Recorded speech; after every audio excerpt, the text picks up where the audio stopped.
Crazy Stupid Podcast. Thank you all so much for tuning in. As always, if this is your first time watching, we'd love it if you could hit the like button, the subscribe button, and the bell so that you are aware of when we post things. Hello, everybody. Welcome back to another episode of Crazy Stupid Podcast. We are continuing our rewatch of season 1 of House of the Dragon. HOTD is what they call it. Oh. Get your mind out the gutter. Honestly, you can't make me laugh today. Why? It was going to sound like that. Oh, yeah, that did sound kind of crusty. I'm sorry. You tell me that. Walter White.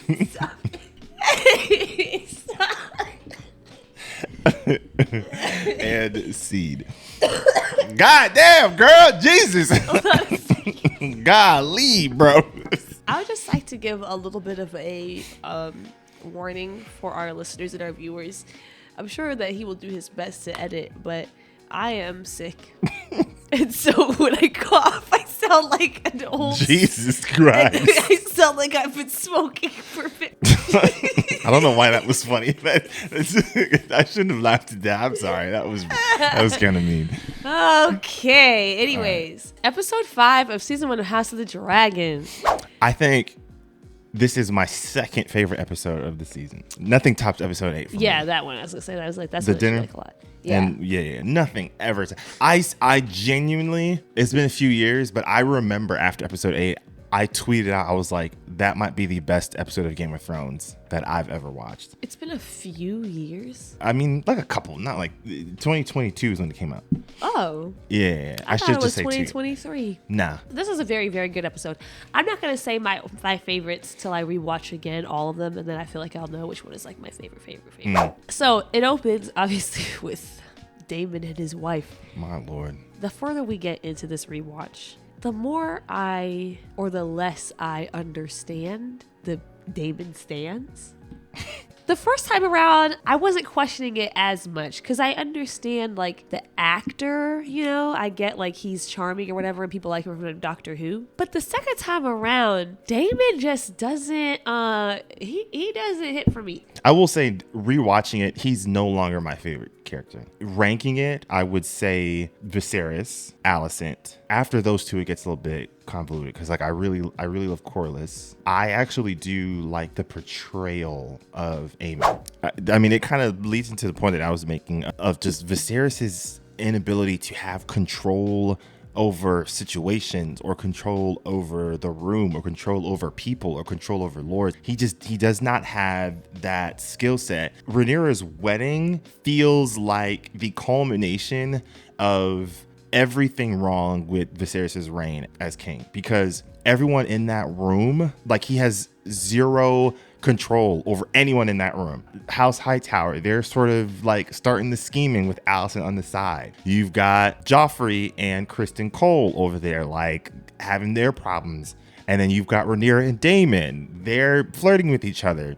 Daemon shows up uninvited to the wedding. Alicent shows up late. I really like his character because I feel like he's just portrayed so well. Yeah. But man, dude, the more I'm watching this season, the more I'm like, damn, Daemon was kind of right. Viserys, you are kind of weak, bro. And it hurts to say that because he's my favorite character this season. But it's like every moment you can see power plays being done against him, and he doesn't know how to respond back to it. Even going back to the very first episode, when the Baratheon soldier during the tournament calls Rhaenys the queen who never was, Otto leans over to Viserys and he's like, we could low-key have his tongue for that. And Viserys is like, nah, it's fine. Like, and Corlys and his wife, they're not even out there to greet you, bro. And then you're like, let's just get on with it. Even Rhaenys is like, this is undignified of him to come begging for Rhaenyra's hand. I'm just like, Viserys, you are down bad right now, my boy. You know what it is, though? I think number one, he's just honestly conflict averse. He does not like conflict. And so when it shows up, he'll do anything to avoid it. And like, you see it over and over again. Mm-hmm. Like with Rhaenyra, he always finds ways to handle it that are like the least confrontational, you know, like that's just, it's a character trait that he has. But I also think that he feels guilty. I think he doesn't feel like he should be king. Yeah. And I think that has kind of reigned over him this entire time and makes it so that he doesn't want to really step up in the role. and step into it in the fullness of what he could be, because I think he honestly doesn't feel like he deserves to be in the position. There's this elephant in the room every time. Yeah. Even though she has moved on from it, yeah, he hasn't. Mm-hmm.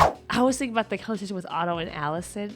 I remember the first time around being somehow a little bit confused at Alicent's anger at Rhaenyra for sleeping with Criston and Daemon. And I don't know why, because this time around I'm like, oh, it's not that she slept with them per se. It's the lying and the fact that the lying made her complicit in her father getting fired. That is what she's upset about. Because Rhaenyra lied to her face and swore on her late mother that she was telling the truth, which is an insane thing to do. Number one, just the deception from a friend is enough to really make somebody angry. Like, I would also feel somewhat betrayed if a friend went to that extent to lie to me. But then for that lie to be the reason why I go and vouch for you, and for that to be a part of the reason why my own father, my only friend and ally in this entire place, is fired and kicked out, it kind of really does make sense. I don't think there's anything unreasonable there. Yeah, and it's just, later on, she sort of touches on that with Lara Strong, where she was like, at least when my father was here, like, he was impartial, like, to me. But now that he's gone, like, I don't have anyone that is, like, empathizing with, like, what I'm going through. My dad was the last person, and now he's gone. So, like, I've just kind of had to make do, really, for, like, last 10 years, essentially. She's had to create her own allies. Yeah. That conversation, I think, is so important to explain what's going on for that reason. And then also for the fear that Otto instills in her in this scene. Now, I do wonder, I was going to ask you this, do you think that he believes it? Because when he's speaking to her and he's saying, like, listen, there's going to be some sort of conflict. Like, people are not going to agree on who should take over. And in order for Rhaenyra to secure her place, she will be required to kill your children.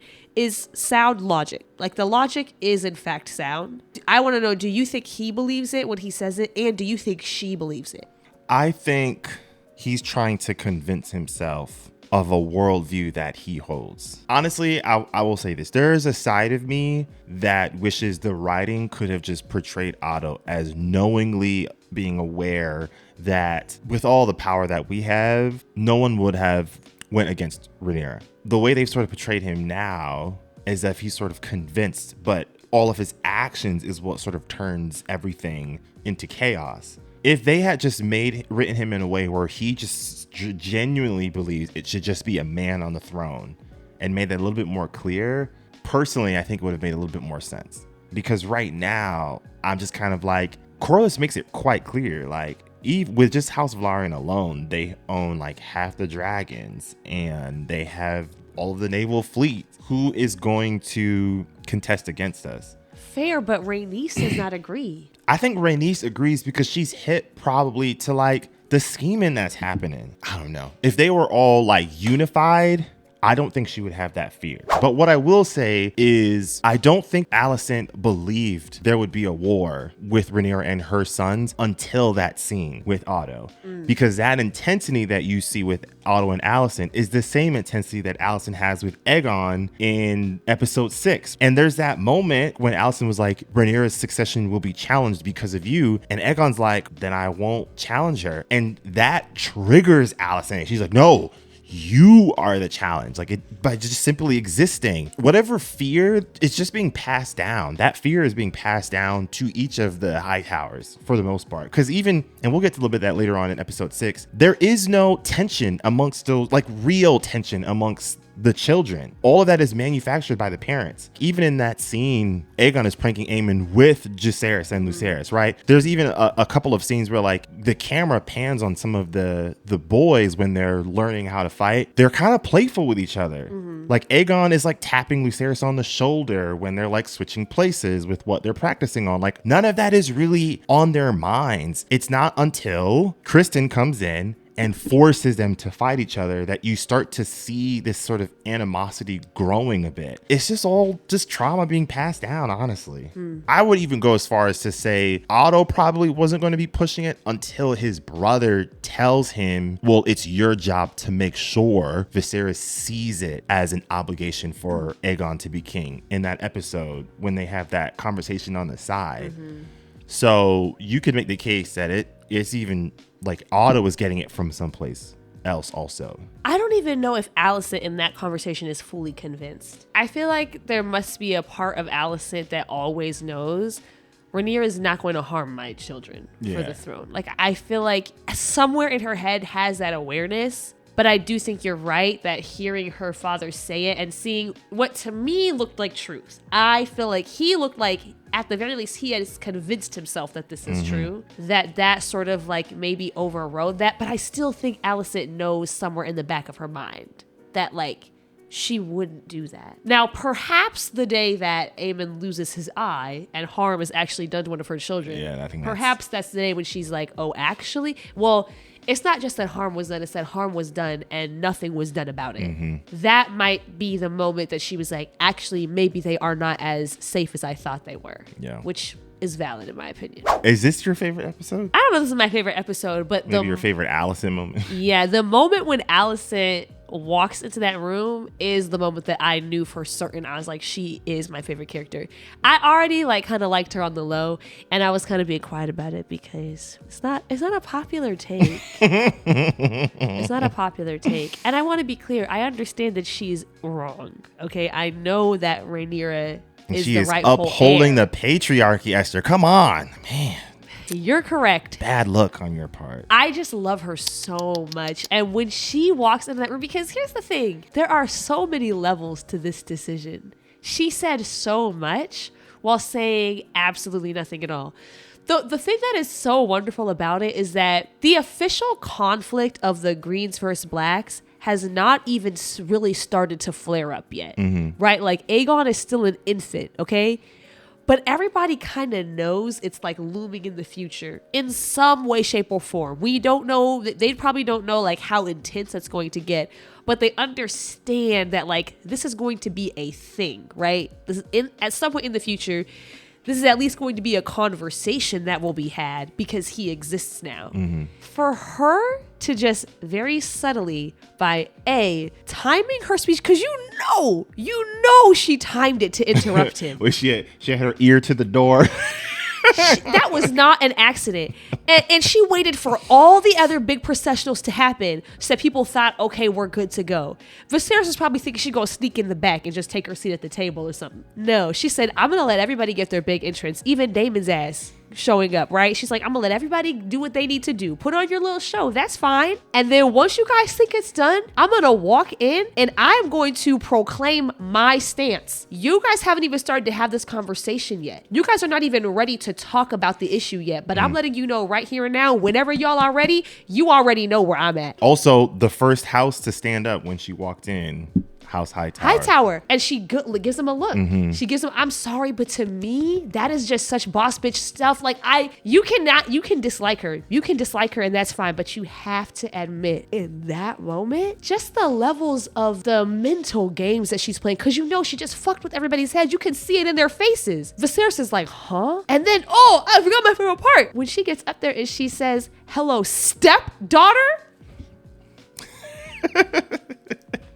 Immaculate. That is immaculate. I just think it's so good. And I love it because I think up until this point, everybody involved on all sides, her father, Viserys, I think everybody kind of thought she was just a little girl caught up in this mess who they could sort of use to whatever, needs they had. I think everybody just looks at her as like this girl who just like, she's not going to do anything. We can basically just sort of position her as needed. And I just love that in this moment, she's like, that's not who I am anymore. And you guys are not about to play with me. She's like, I'm in the conversation now. And God, I think that's fantastic. Yeah. I was actually focusing a lot on Carson Cole. As the show goes on, Carson Cole becomes very unlikable, like to me personally. Yes. And I think for a lot of people, he just does a lot of things that's just like, it's very easy to hate Carson Cole. Yes. I will say one of the areas that makes him interesting for me is to see him wrestle with how do I maintain honor while sort of being placed in certain predicaments and situations, some of which I placed myself in. I had a role placing myself in, and some of which like I didn't have a say in that. And his desire, to be seen as like an honorable person, a noble knight, shows up multiple moments throughout the season that I do find quite interesting. So the first part that I thought was quite interesting, obviously, the argument that he has with Rhaenyra, the main thing that he's bringing up is his honor, right? He feels like he sort of sullied his name, and he's almost having like an existential crisis because of that. The second thing, after what he does to Jeoffrey, I did notice that he turned his face on the untouched side, almost as if like he's like ashamed of what he just did. And you saw the shame in his face. And then later on in the season, in episode 9, when Criston, he loses his cool in that scene, and Sir Harold Westerling draws his sword at him, and then he sort of dips out like a boss. Carson Cole can't even make eye contact with him while he's leaving the room. And I sort of see that as like Harold Westerling is who Carson Cole wants to be. It's almost like he's incapable of maintaining his honor and dignity in every single circumstance, because when he's had the moment to be an honorable knight, he kind of fails in a lot of moments. He's constantly trying to show him what it looks like to be an honorable knight, and Criston just kind of keeps failing. I guess the last thing I would say on that scene, at first I thought that what he did was super impulsive, like it almost came out of nowhere, and I was wondering like, is this just bad writing? But now rewatching it, I sort of see this as kind of similar to Daemon Velaryon, where I think he reached a breaking point and he no longer cared about his life at that point. Because right after he did that, he walks out and he's about to do the deed, right? I think that was where he sort of said, I'm not going to stick around and continue to be Rhaenyra's knight after I just proclaimed my love to her. And now everybody knows my business, and that existential crisis he's probably experiencing led to like a real F it moment. I don't even want to be a part of this anymore, and I'm willing to let go of everything, including my life. And then he kind of loses his cool there. I definitely agree. I think his problem is that I think he hates himself. Yeah. I think he once what happens with Rhaenyra happens, I still stand by like the way that we, the stance that we had about it in our last episode, and also like acknowledging that he still made choices in the moment. And I think he cannot live with the choices that he made, and he hates himself. And because he hates himself, I think all of his actions for the rest of the season are coming out of that place of self-hatred, and he's trying to target it at someone else, and so he targets it at Rhaenyra. Yeah. I think he probably would have maybe held it together if Joffrey hadn't come and talked to him. It's already enough that he and Rhaenyra know what he's done. Like, I think that already eats at him. The fact that it's happened, and like that he has to be aware of it and she's aware of it. And then, of course, when he tries to think of the only thing he can think to do that might help him live with this choice, and she denies him, is like another level. I think Alicent coming to him about it is another level, because he enters the conversation thinking that she already knows. So that adds to this level of like, if she knows, she found out from somebody, so somebody else knows. Everybody knows my business. Right. Yeah, all right. Guess we can kind of pivot. So we're pivoting to X-Men 97. We've been watching that last episode. Brilliant. Love Magneto. I love the vibes of like Magneto was right. Like that was like an unofficial thing that a lot of us were saying, but to sort of hear it in the show was, I liked that. Critiquing power structures, they tend to go a little bit softball with it a little bit. I agree with that. I am hesitant to say that. The only reason why I'm hesitant and I want to wait to see what happens is because the second that they do that and affirm everything, they reintroduce Professor X. I know. And so I'm going to see how they play it. But based on what Magneto did at the end of the episode, which I personally think was reasonable.